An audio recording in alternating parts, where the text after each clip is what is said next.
Hi everyone, welcome back to the channel guys आज के video में हम रिवाइज करेंगे छोटा सा और प्यारा सा chapter that is time of supply.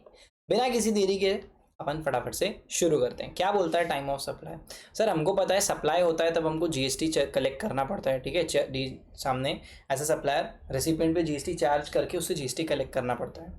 But इसके लिए हमको ये पता होना बहुत ज़रूरी है कि व्हाट इज़ द टाइम जब हम मानेंगे कि सप्लाई हो गया है एंड हमको जीएसटी कलेक्ट करना है। तो टाइमिंग इज़ बहुत बहुत बहुत बहुत इंपॉर्टेंट, ठीक है।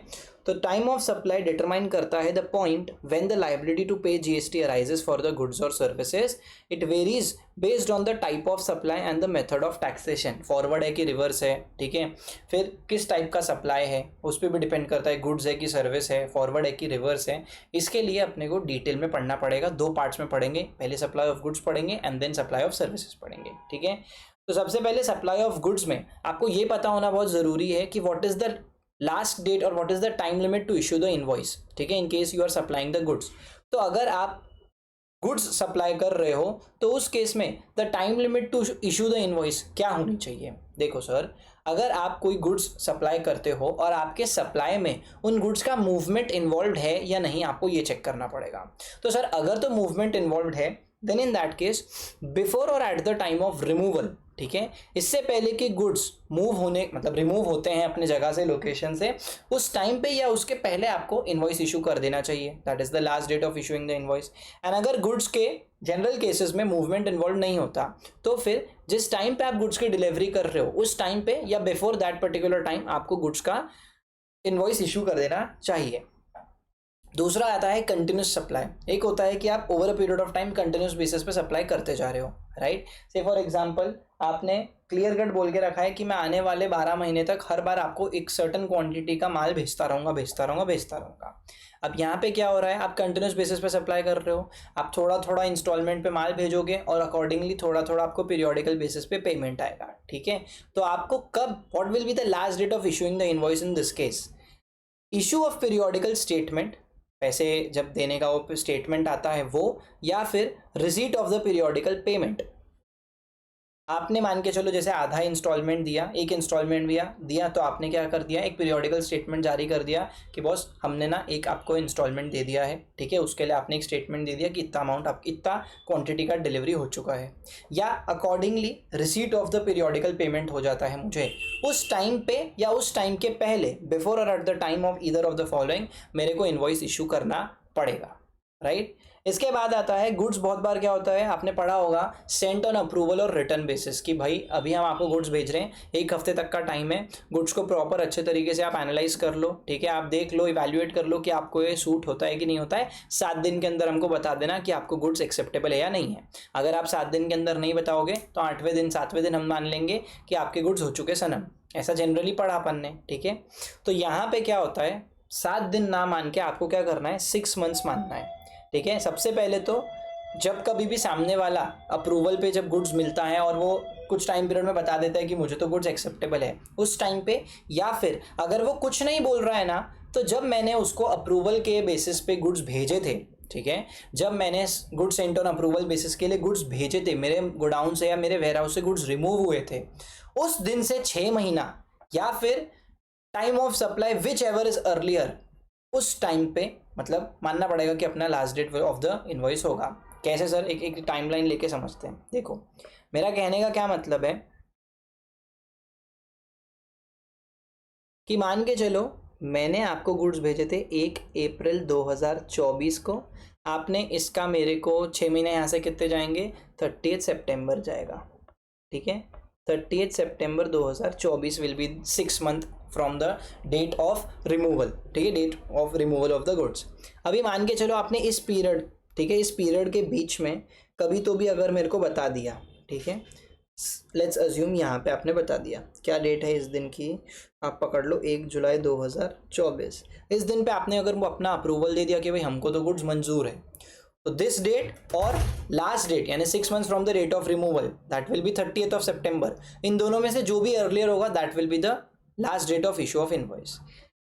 मान के चलो आपने 30 सितंबर तक, ठीक है, 30 सितंबर तक अगर आपने मतलब ये मंजूर नहीं किया कि आपको गुड्स एप्लीकेबल है, मतलब अप्रूव करते हो या नहीं करते हो, अप्रूवल नहीं दिया बेसिकली, तो हम ना 30 सितंबर तक वेट करेंगे, उसके बाद हम वेट नहीं करेंगे। That will be the time of supply. हम मान लेंगे कि सप्लाई हो चुका है अगर इतने टाइम तक आप अपने पास गुड्स रखते हो और बताते भी नहीं हो कि आपको चाहिए कि नहीं चाहिए। समझ में आया क्या? सो ये था सप्लाई ऑफ गुड्स के केस में what will be the last date of issuing the invoice. अब टाइम ऑफ सप्लाई क्या आता है ये समझ लेते हैं। आपको ये तो पता चल गया कि last date of issuing the invoice क्या होती है, बट लेट्स अंडरस्टैंड कि टाइम ऑफ सप्लाई क्या होता है। तो अगर मैं बात करूं फॉरवर्ड चार्ज मैकेनिज्म की, right, when we talk about forward charge mechanism, तो उसमें क्या होता है कि भाई सप्लायर ने गुड्स दिए, रेसिपिएंट से पैसे लिए और बदले में जीएसटी कलेक्ट करता है कौन? खुद ही, और पे करता है सप्लायर। यहाँ पे जिस दिन पे इनवॉइस इशू हुआ है उस दिन, या फिर last date of issue of invoice, ठीक है, मतलब last date when the invoice should have been issued, whichever is earlier will be the time of supply. Date of issue of invoice और last date when the invoice should have been issued whichever is earlier. Last date on which the invoice should have been issued अभी तो ऊपर पड़ गया है अपन continuous supply के cases में, sale on goods on goods sent on approval और रिटर्न बेसिस पे, या जनरल केसेस में वहाँ जो लास्ट डेट था वो, या फिर एक्चुअल में जिस दिन आपने इनवॉइस इशू करा है वो, विच एवर इज अर्लियर पे आपको क्या कहते हैं टाइम ऑफ सप्लाई कंसिडर करना पड़ेगा। एक एग्जांपल के लिए MSD एक ट्रेडिंग कंपनी है जो कि रजिस्टर्ड सप्लायर है, दे आर लाइबल टू पे GST under forward charge mechanism. It has furnished the following information कि भैया 3 अक्टूबर को गुड सप्लाई किए गए, 5 अक्टूबर को इनवॉइस दिया गया एंड पेमेंट रिसीव हुआ कब सर? 9 अक्टूबर को। समझ में आ गया सर? गुड सप्लाई हुए हैं 3 अक्टूबर को, ठीक है। तो 3 अक्टूबर मतलब वॉज द डेट जब गुड्स का रिमूवल हुआ, या फिर गुड्स वर क्या बोलते हैं, गुड्स का रिमूवल था, या फिर eight the time of delivery जब गुड्स डिलीवरी होता है, ठीक है, उस दिन पे। या फिर आपका इनवॉइस इशू किस दिन किया आपने? 3rd डे पे। लास्ट डेट जनरली अगर गुड्स का मूवमेंट इन्वॉल्व होता है, नहीं होता है, तो क्या होता है, ऊपर अभी पढ़ा ना कि डेट ऑफ बिफोर और at the time of removal और बिफोर और at the time of delivery. तो यहाँ पे अज्यूम करते हैं अगर कि अपन मूवमेंट इन्वॉल्व नहीं था, वो फैक्ट्री से भी अगर ले रहा है, ठीक है, कस्टमर, या अपने शॉप से भी ले रहा है, अपन डिलीवर नहीं कर रहे, तो 3 अक्टूबर को तो गुड सप्लाई हो चुके हैं, डिलीवरी कर चुके हैं अपन, तो 3 October would have been the last date of issuing the invoice. But अपन ने कब इशू किया? 5 अक्टूबर को। तो टाइम ऑफ सप्लाई क्या होगा? विच एवर इज अर्लियर के बेसिस पे 3 October will be the time of supply. समझ में आया क्या? परफेक्ट। अगला इंपॉर्टेंट पॉइंट क्या है गुड्स के केस में, अगर कोई स्पेसिफाइड एक्शनेबल क्लेम्स रहा ना गाइस, तो आपको एडवांस अगर कभी पैसा मिलता है तो आपको date of receipt of advance को भी कंसिडर करना पड़ेगा। You will have to consider it, and अगर वो पहले आता है तो date of receipt of payment that will be the time of supply. अब सवाल आता है कि हमको अगर एडवांस पे जीएसटी पे करना है नहीं करना है, इसमें कोई रिलीफ मिलेगा क्या? तो देखो गुड्स के केस में आपको रिलीफ मिल जाएगा, बट अगर कोई सर्विसेज सप्लाई करने के बेसिस पे आपको एडवांस पैसा रिसीव होता है तो भाई साहब आपको तब कोई ऐसा नहीं होएगा कि हम जीएसटी बाद में पे कर देंगे, नहीं, जिस दिन एडवांस रिसीव हुआ है उस दिन जीएसटी भी पे करना पड़ेगा। समझ में आया क्या? देखो ABC लॉटरी कंपनी है जो कि जीएसटी में रजिस्टर्ड है, लॉटरी की टिकट सप्लाई करते हैं मिस्टर राजेश को 1000 रुपये की, जिसका पेमेंट एडवांस में हुआ है। एडवांस इनवॉइस 10 जनवरी को इशू हुआ है, बट एडवांस पेमेंट 8 जनवरी को रिसीव हो चुका है, विच एवर इज अर्लियर 8 जनवरी। तो अब 8 जनवरी will be the time of supply in this case. समझ में आया? अगला पॉइंट आता है रिवर्स चार्ज मैकेनिज्म का। अभी रिवर्स चार्ज मैकेनिज्म में क्या करना है आपको, थोड़ा सा डिफरेंट है, यहाँ पे आपको रिसिपिएंट के एंगल से सोचना है, राइट। तो टाइम ऑफ सप्लाई क्या होगा? जिस दिन रेसिपिएंट को गुड्स रिसीव हुए वो दिन, या फिर जिस दिन गुड्स का बिहाफ पे जो भी गुड्स के अगेंस्ट जो पेमेंट करना था वो पेमेंट हुआ, या फिर जब सप्लायर इनवॉइस इशू करता है उसके 31वें दिन पे, ठीक है, 31st day from the date of issue of invoice by the supplier. इन तीनों में से जो भी अर्लियर होगा that will be the time of supply in case of reverse charge mechanism. एक बार फिर से समझ लो डेट ऑफ पेमेंट यहाँ पे क्या होगा। तो गाइस डेट ऑफ पेमेंट होगा यहाँ पे the date on which the entry has been made in the recipient books, और जब उसका बैंक अकाउंट डेबिट हुआ है whichever is earlier. Recipient ने जिस दिन अपने बुक्स में डेबिट एंट्री मारी थी, ठीक है, या फिर उसका बैंक अकाउंट से जब पैसे कटे थे, डेबिट हुए थे, इन दोनों में से जो भी अर्लियर होगा that will be the date of payment. Date of payment को आप कंपेयर करोगे with the date of receipt of goods by the recipient. Further उसको कंपेयर किया जाएगा 31st day from the date of issue of invoice by the supplier. इन तीनों भी तारीख में से जो सबसे पहले होगा that will be the time of supply in case of reverse charge mechanism. अब एक और एक इंपॉर्टेंट पॉइंट क्या है कि अगर पॉसिबल नहीं हो पा रहा है टाइम ऑफ सप्लाई ये ऊपर के पैरामीटर्स से निकाल पाना, then in that case date of entry of the goods in the books of account of the recipient of the supply, जिस दिन गुड्स को अपनी गुड्स का हमको गुड्स मिल गए हैं उसका बुक्स में एंट्री कर लेता है recipient, that day will be the time of supply.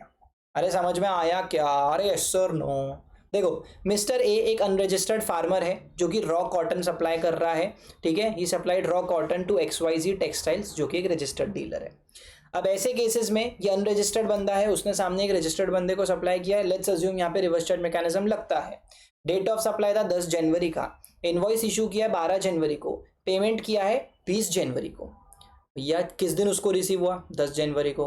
Invoice issue कब किया गया है? 12 जनवरी को, ठीक है, बाय द सप्लायर, तो इस दिन से 31वां दिन देखना पड़ेगा। एंड डेट ऑफ पेमेंट अपना 20 जनवरी दिया है। तो भाई कुछ भी मत देखो, जरूरत ही नहीं है, क्योंकि date of receipt of goods सबसे पहले आ रहा है, that will be the time of supply, that is 10th of जनवरी।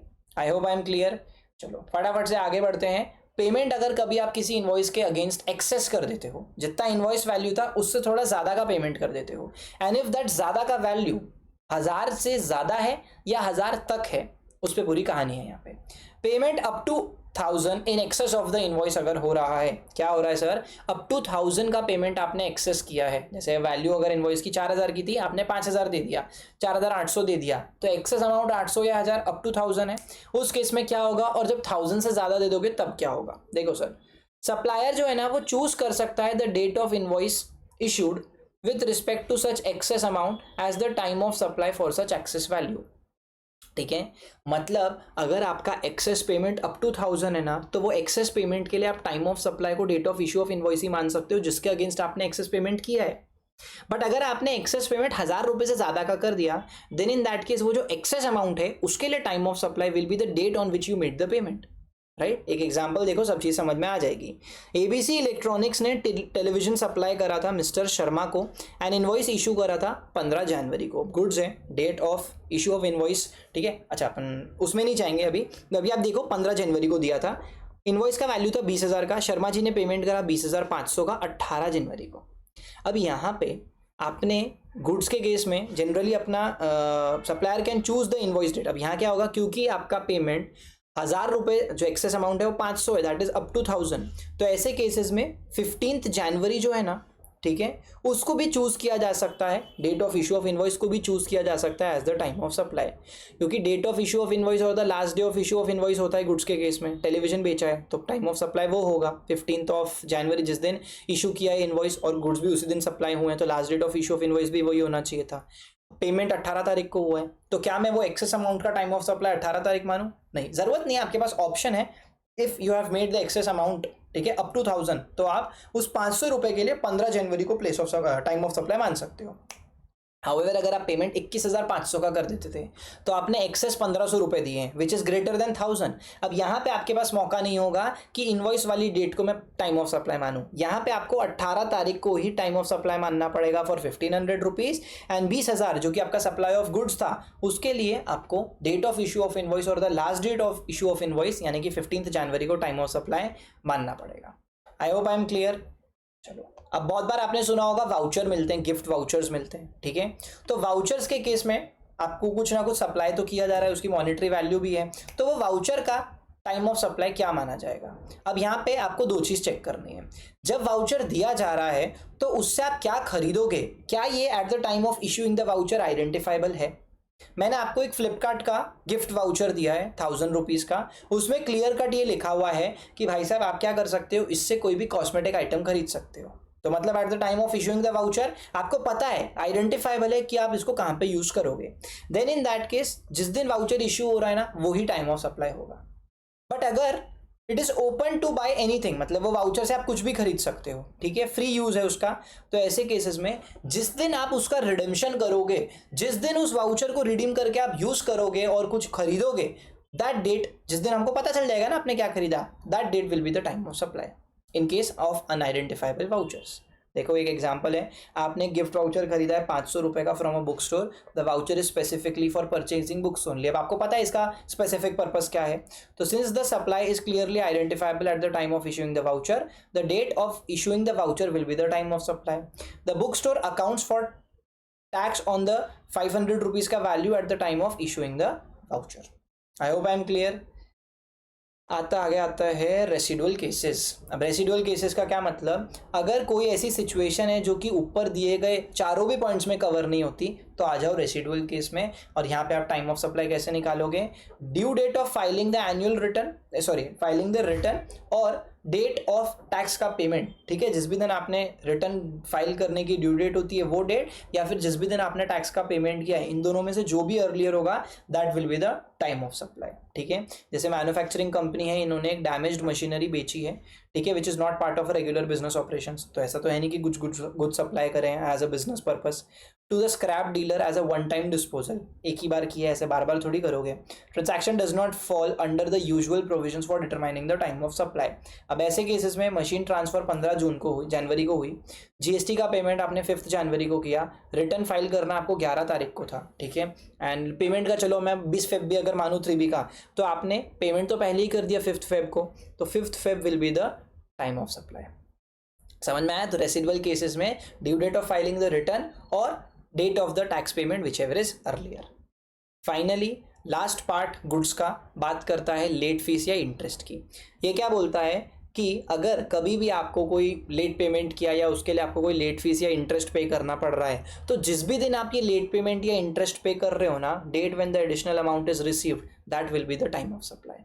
एक एग्जांपल लेते हैं, सप्लायर ने कुछ गुड्स खरीदे थे वर्थ रुपीज, नहीं बेचे थे सप्लायर ने, ठीक है, 50,000 रुपए के to the buyer on 1 January. Terms and conditions के अकॉर्डिंग 30 दिन का क्रेडिट पीरियड था। अगर 31 जनवरी तक वो नहीं करता है तो उसके ऊपर हम लेट पेमेंट लगाएंगे, मतलब कुछ लेट फीस लगाएंगे या फिर इंटरेस्ट लगाएंगे। ठीक है, एंड फाइनली उसने कब सेटल करा, 28 फरवरी को, और इवेंचुअली उसको लेट फीस पे करनी पड़ी कितने रुपए की, 2,000 रुपए की। अब सोच के देखो, जो 50,000 का सामान बेचा था, ठीक है, उस केस में टाइम ऑफ सप्लाई क्या होगा भाई, date of issue of invoice और the last date on which the invoice should have been issued.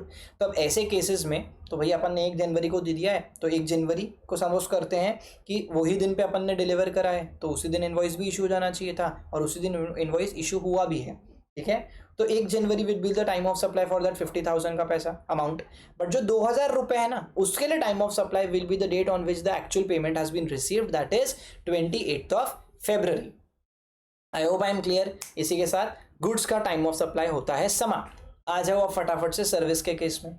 Service के केस में भी पहले ये समझ लेते हैं कि what is the time limit to issue the invoice in case of supply of service. भैया टाइम लिमिट जनरल केसेस में क्या होता है कि जिस भी दिन आपने सर्विस प्रोवाइड करी है ना, उसके 30 दिन के अंदर अंदर you need to issue the invoice. लेकिन अगर आप कोई फाइनेंशियल सेक्टर में हो, जैसे कोई इंश्योरर हो, बैंकिंग कंपनी हो या फाइनेंशियल इंस्टीट्यूशन हो, ऐसे सप्लायर हो, तो उस केस में जिस भी दिन आपने सर्विस प्रोवाइड करी है उसके 45 दिन के अंदर आपको लास्ट, मतलब that is the time limit कि उस दिन के 45 दिन के अंदर अंदर तो आपको इनवॉइस इशू कर ही लेना चाहिए। समझ में आया क्या? अब समझ लेते हैं टाइम ऑफ सप्लाई क्या होगा, क्योंकि last date of issue of invoice तो आपको समझ में आ चुका है। देखो टाइम ऑफ सप्लाई अगर फॉरवर्ड चार्ज है, फॉरवर्ड चार्ज मतलब सप्लायर सर्विस देगा और जीएसटी भी खुद ही भरेगा, ठीक है, खुद ही करेगा, खुद ही पे करेगा सरकार को। तो ऐसे केसेस में आप चेक करना पड़ेगा आपको 2 चीज कि क्या invoice within time issue हुआ था या within the prescribe time issue नहीं हुआ था। अगर तो invoice within the prescribe time issue हो जाता है, then in that case date of issue of invoice और the date of receipt of payment whichever is earlier. अब वहां पे था डेट ऑफ पेमेंट, यहाँ पे है date of receipt of payment. अभी date of receipt of payment क्या होगा, तो date on which the bank account of the supplier was credited और the date on which he entered the, मतलब उसने बुक्स में कब एंट्री करी, ठीक है, whichever is earlier will be the date of receipt of payment. And इसको compare करो date of issue of invoice के साथ, इन दोनों में से जो भी अर्लियर होगा that will be the time of supply. एक एग्जांपल लेते हैं, डिजिटल मार्केटिंग एजेंसी ने सर्विसेज प्रोवाइड करी अपने क्लाइंट को 10 जनवरी 2025 को, तो इसके 30 दिन के अंदर अगर ये इनवॉइस इशू कर रहा है, ठीक है, तो ये विद इन टाइम कर रहा है। इसने इनवॉइस 15 जनवरी को इशू कर दिया, मतलब 5 दिन के बाद ही कर दिया, विद इन 30 डेज किया, ठीक है। अब ऐसे केसेस में आप क्या बोलोगे, date of issue of invoice और date of receipt of payment whichever is earlier. Payment कब मिल रहा है भैया को, 20 जनवरी को, बट इनवॉइस तो पहले इशू हो गया, तो time of supply will be 15 January. I hope I am clear. आ जाओ सेकंड केस में, आप ये बोल रहे हो अब कि इनवॉइस जो है ना विद इन टाइम इशू नहीं हुआ है। अब अगर invoice within the specified time limit issue नहीं होता है तो ऐसे केसेस में आपका टाइम ऑफ सप्लाई क्या होगा? देखो, date of receipt of payment will remain constant, but यहाँ पे अब आप date of issue of invoice नहीं देखोगे, अब आप बोलोगे डेट ऑफ प्रोविजन और कंप्लीशन ऑफ सर्विस। जिस दिन आपने सर्विस कंप्लीट कर दी, प्रोवाइड कर दी, वो दिन, या फिर डेट ऑफ अपना receipt of payment, whichever is earlier will be the time of supply, right? Date of service provision और कंप्लीशन और date of receipt of payment, इन दोनों में से जो भी अर्लियर होगा that will be the time of supply. Example, software developer है, एक प्रोजेक्ट कंप्लीट करता है 5 फरवरी 2025 को, इसका इनवॉइस वो 30 दिन के अंदर इशू करना चाहिए था बट डिले कर देते हैं। Client makes the payment on 10th of March. Payment कब किया? 10th मार्च। सर्विस कब दी? 5 मार्च। सर्विस कंप्लीट हो गई थी 5 मार्च को, इनवॉइस इशू हुआ बाद में, और बाद में 30 दिन के बाद यानी 15 मार्च। या date of provision of service और date of receipt of payment, whichever is earlier है date of provision of service, that is 5th of February will be the time of supply. एक case आता है ऐसा कि ऊपर के दोनों भी केसेस में अगर आप टाइम ऑफ सप्लाई डिटरमाइन नहीं कर पा रहे हो, then in that case entry of the receipt of the service by the recipient ने, सर्विस रिसिपिएंट ने जिस दिन अपने बुक्स में एंट्री रिसीव हो गई है ऐसी एंट्री करी है, ठीक है, मतलब सॉरी सर्विसेज रिसीव हो गई है ऐसी एंट्री करी है, उस दिन को टाइम ऑफ सप्लाई मान लिया जाएगा। एग्जाम्पल के लिए, consultant provides advisory services to a company but neither issues invoice nor receives payment within the prescribed period. ना तो पेमेंट मिला ना इनवॉइस इशू हुआ, कंपनी ने रिकॉर्ड करा है सर्विस को अपने बुक्स में 25 अप्रैल को, and that date will itself be the time of supply. इसी के साथ फॉरवर्ड चार्ज मैकेनिज्म में time of supply for the services अपना हो चुका है कंप्लीट। आ जाओ आगे रिवर्स चार्ज के केसेस में। रिवर्स चार्ज में क्या होगा? अगेन अपने को रेसिपिएंट के एंगल से सोचना है। यहाँ अपने को क्या देखना है? डेट ऑफ पेमेंट को कंपेयर करना है। अभी गुड्स रिसीव नहीं हो रहे, अपने को सर्विस हो रहा है, बट अपन date of receipt of service नहीं देखेंगे, अपन क्या देखेंगे? डेट ऑफ पेमेंट चेक करेंगे, ठीक है, विच इज रेसिपिएंट की बुक्स में कब एंट्री हुई या उसका बैंक अकाउंट कब डेबिट हुआ, इन दोनों में से जो भी अर्लियर होगा that will be the date of payment. Further इसको कंपेयर करोगे 61st day from the issue of the supplier's invoice, इन दोनों में से जो भी अर्लियर होगा that will be the time of supply. Example लेते हैं, सप्लायर ने इनवॉइस इशू करा है for the services on 1 January 2025, ठीक है। रिसिपिएंट रिकॉर्ड करता है अपने बुक्स में पेमेंट को 20 फरवरी को, बट उसका एक्चुअल जो बैंक का पेमेंट था वो प्रोसेस हुआ 25 फेब को, ठीक है। डेबिट कब हुआ? 25 फेब को। रिसीव कब हुआ? सॉरी, उसने बुक्स में कब एंट्री करी? 20 फेब को। Which ever is earlier, 20 Feb, तो रेट ऑफ पेमेंट होगा 20 फेब। सप्लायर ने इनवॉइस इशू कब करा? 1 जनवरी को। 1 जनवरी से आप 61st डे पे जाओ तो कितने आएंगे? 30 दिन जनवरी के आएंगे, फिर उसके बाद आपके फरवरी के आएंगे 28 डेज, ठीक है, और 3 दिन आपके आएंगे मार्च के, that is 3rd March will be the date of 61st day from the date of issue of invoice by the supplier. अब ये दिन या फिर डेट ऑफ पेमेंट जो कि 20 फरवरी, क्या अर्लियर है? 20 फरवरी, तो 20 February will be the time of supply. समझ में आया क्या गाइस? अब यहाँ पे ना इसके आगे जो भी पॉइंट है कि अगर आपने सर्विसेज अवेल करी, मतलब सर्विसेज रिसीव करी और बदले में 1000 रुपये से ज़्यादा का एक्सेस में पेमेंट कर दिया, या आपने कोई वाउचर्स का सर्विस लिया है, या कोई रेसिडुअल सर्विसेज है, या आपका कोई लेट पेमेंट फीस है in case of supply of services, same जो ऊपर गुड्स में पड़ा था ना, यहाँ पे सेम टू सेम होने वाला है। समझ में आया क्या सर? क्लियर है? परफेक्ट। अब कुछ स्पेशल केसेस हैं, ठीक है। एक होता है time of supply for hybrid annuity model contracts. ये क्या होता है? Hybrid annuity model contracts. इसमें बेसिकली डिज़ाइन करना पड़ता है, उसके बाद बिल्ड करना पड़ता है, ऑपरेट करना पड़ता है, एंड देन ट्रांसफ़र। इस टाइप का ये कॉन्ट्रैक्ट होता है जहाँ पे अपन रोड का कंस्ट्रक्शन ही नहीं करते, उसका ऑपरेशन एंड मैनेजमेंट भी करते हैं फॉर रफली 15 to 17 ईयर्स, ठीक है। तो ऐसा जब कभी भी अपन कोई को सर्विस देते हैं तो उसको क्या माना जाएगा? सप्लाई ऑफ गुड्स माना जाएगा, सप्लाई ऑफ सर्विस माना जाएगा, एंड अकॉर्डिंगली उसका टाइम ऑफ सप्लाई क्या होगा। तो आप यहाँ क्या देखोगे? यहाँ पे पेमेंट जो है over a period of time spread हुआ है, ठीक है, इंस्टॉलमेंट एन्युटी बेसिस पे, and it is linked to the completion of events, ठीक है। आप इसको ना 2 पार्ट में तोड़ नहीं सकते, कंस्ट्रक्शन अलग एंड ऑपरेशन एंड मैनेजमेंट अलग, ठीक है। It must be treated as a continuous contract. यहाँ पे होगा कंटिन्यूस सप्लाई ऑफ सर्विसेज। आप किसी को रोड बना के देने की सर्विस दे रहे हो, ठीक है, कुछ गुड्स नहीं दे रहे, आप कंस्ट्रक्शन की सर्विसेज दे रहे हो, एंड ये कॉम्पोजिट सप्लाई होगा, ठीक है सर। कंटिन्यूस सप्लाई होगा, सॉरी कॉम्पोजिट नहीं, कंटिन्यूस सप्लाई होगा।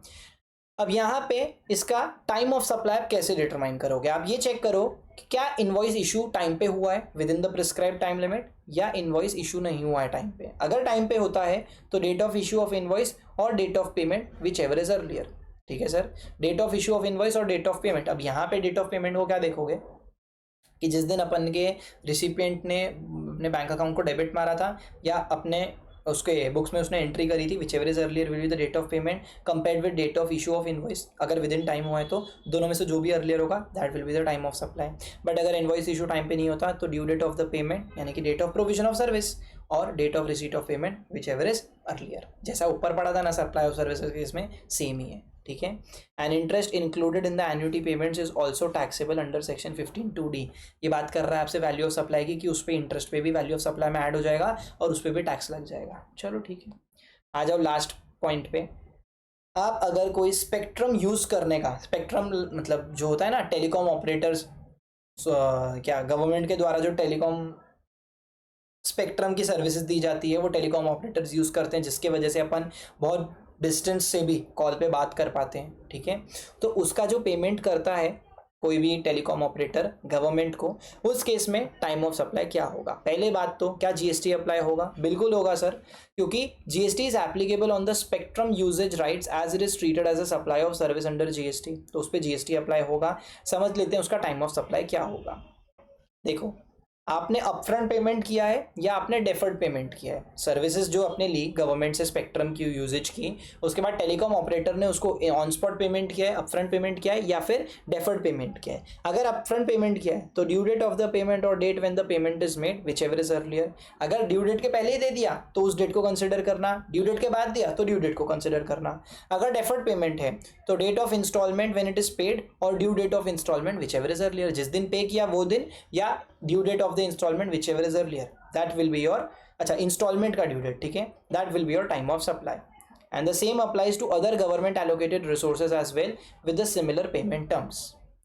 आई होप आई एम क्लियर। इसी के साथ 27 मिनट के अंदर अपन ने पूरा का पूरा टाइम ऑफ सप्लाई चैप्टर को एकदम डिटेल से, ठीक है, डिटेल में कॉन्सेप्चुअल तरीके से रिवाइज कर लिया है with examples at every particular concept, ठीक है। इसी के साथ इस वीडियो के लिए इतना ही। अगर आपको ये वीडियो अच्छा लगा हो तो इस वीडियो को लाइक कर देना, ठीक है। इस पर कमेंट करके बताना आपको ये वीडियो कैसा लगा, अपने फ्रेंड्स के साथ शेयर कर देना। चैनल पे नए हो तो चैनल को सब्सक्राइब कर लेना, नोटिफिकेशन के बेल आइकन को प्रेस कर देना, क्योंकि बाकी सारे चैप्टर्स का आपको नोटिफिकेशन टाइम टू टाइम मिल जाएगा।